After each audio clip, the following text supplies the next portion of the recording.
El capítulo 1 se llama ¿De qué va la ética? En este capítulo hablaba sobre la voluntad que tenemos nosotros como seres humanos al hacer ciertas cosas, el saber decidir entre sí o no.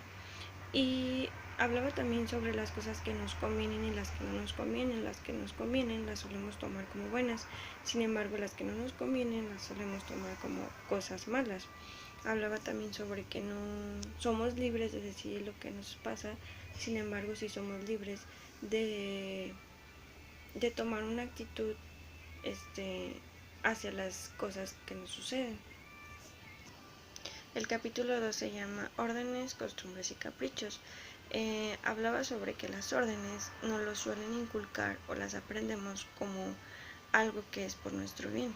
Las costumbres las tomamos como algo de rutina y nuestros caprichos son lo que nosotros deseamos o queremos en ciertos momentos.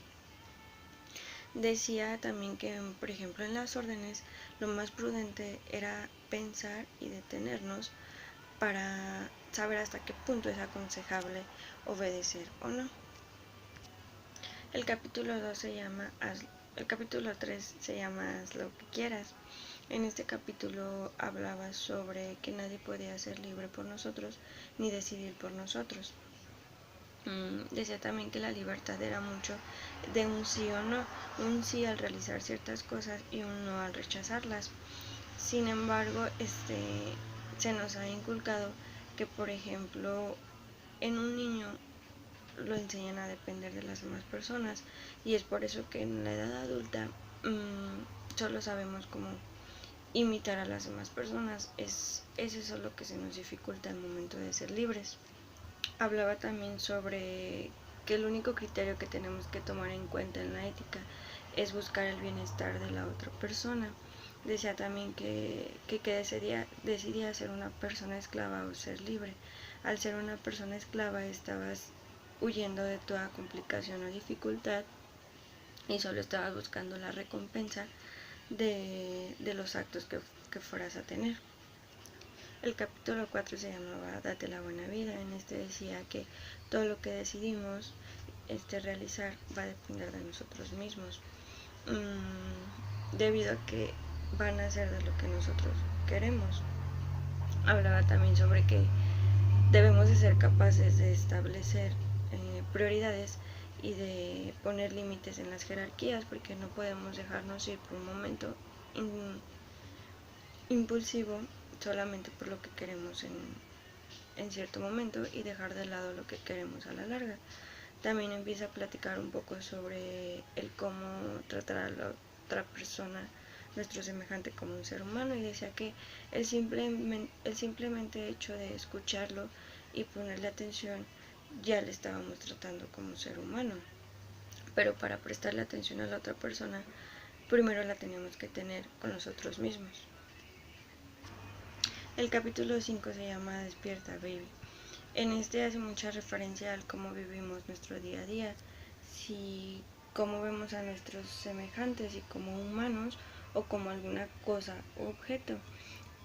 Decía también que las cosas que poseemos nos posee, y yo creo que es cierto, porque solamente estamos dependiendo de esas cosas que tenemos para poder funcionar correctamente. El capítulo 6 se llama Ponte en su lugar. En este hacía mucho referencia a vivir la vida humana, a tratar a mi semejante como lo que es y a ver que él también tiene derechos humanos tanto como yo.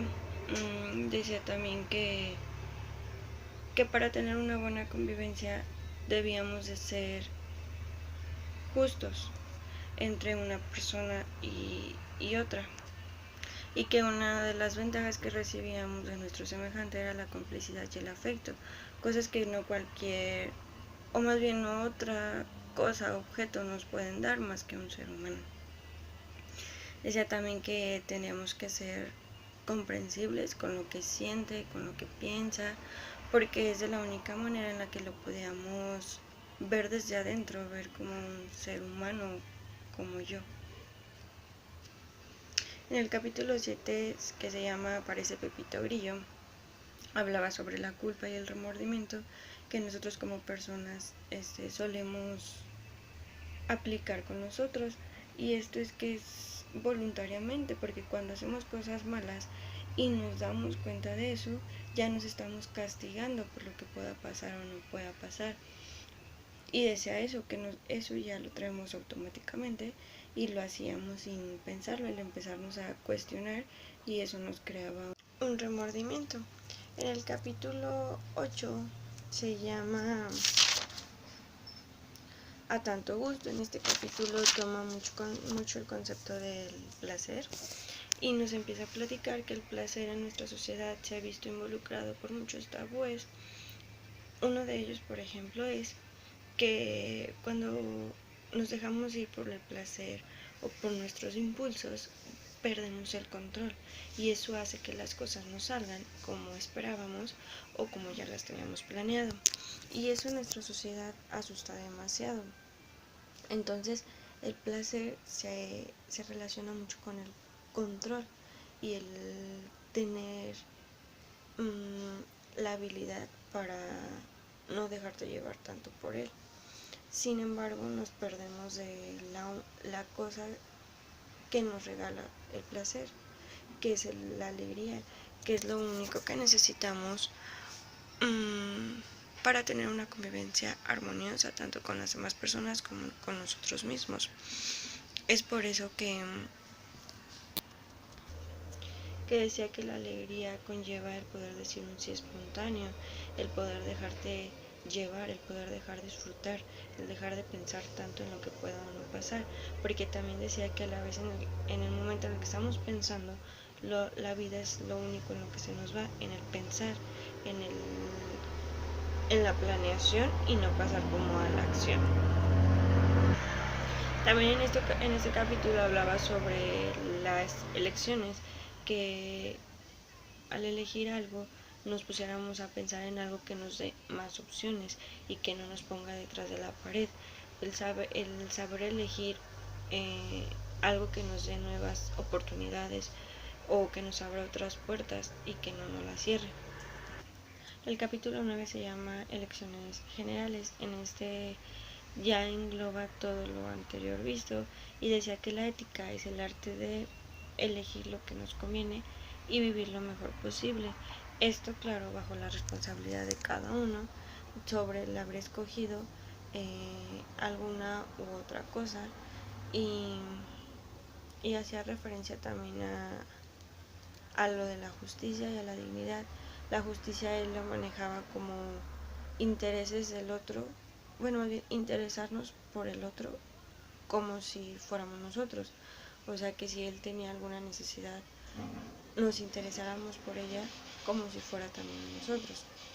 La dignidad la manejaba como el ser tratado como lo que somos, como seres humanos. Las frases que me gustaría citar son una de Eric Fromm, que dice: no hagas a los otros lo que no quieras que te hagan a ti. Es uno de los principios más fundamentales de la ética, pero es igualmente justificado afirmar: todo lo que hagas a otros, te lo haces también a ti mismo. Esta frase viene en la página 55, en el capítulo 6. Creo que esta tiene mucha relación como cómo ver a las personas, si como objetos o como cosas. El tener el tacto para tratarlos como lo que son, como seres humanos. El pensar también, más bien el pensar primero en mí, en lo que necesito, para poder pensar en la otra persona y poder ayudarle en lo que pueda, y no simplemente ir por ahí, por la vida, sin saber qué es lo que quiero yo o qué es lo que necesito. La otra frase es de Montesquieu y viene en la página 82, en el capítulo 9. Y decía: si yo supiese algo que me fuese útil y que fuese perjudicial a mi familia, lo expulsaría de mi espíritu.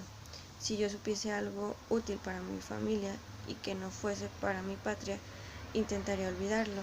Si yo supiese algo útil para mi patria y que fuese perjudicial para Europa, o bien que fuese útil para Europa y perjudicial para el género humano, lo consideraría como un crimen, porque soy necesariamente hombre, mientras que no soy francés más que por casualidad. Y esto me gusta porque creo que estás tomando en cuenta los intereses de todas las personas y también las de ti mismo. Y eso es algo de lo que hablaban en el libro, la justicia, la dignidad, el ver los derechos de la otra persona como si fueran míos, el prestar atención y escuchar a las demás personas, este, teniendo claro principalmente mi atención en mí para poderla prestar a la otra persona.